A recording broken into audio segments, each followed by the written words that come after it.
Donc voilà une vraie intox. Il n'y a pas 30%, le personnel administratif représente 10%.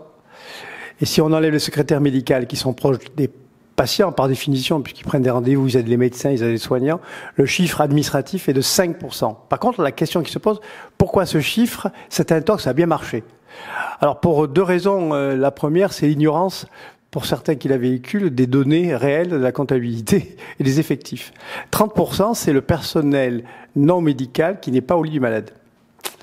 Donc c'est le personnel des laboratoires, de la radiologie, des kinés, mais c'est le personnel qui s'occupe de nourrir les patients, ceux qui travaillent dans les cuisines, ceux qui travaillent dans les blanchisseries.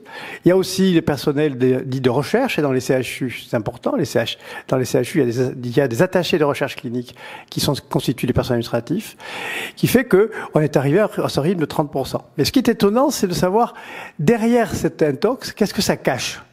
En réalité, ça cache deux vrais problèmes qu'on n'a pas osé aborder. Le premier, c'est le poids de l'administration dans le temps des médecins et des soignants.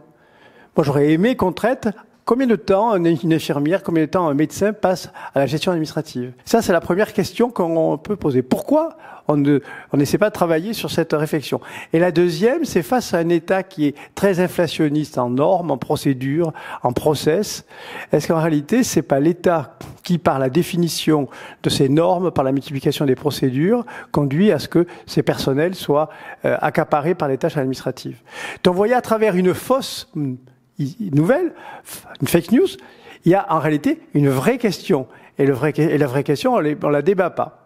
Et ça, c'est dommage. Mais c'est le rôle du CRAPS d'essayer d'apporter une réflexion objective sur un débat et de soulever à travers ces fausses questions les vrais problèmes que la protection sociale se pose. Merci.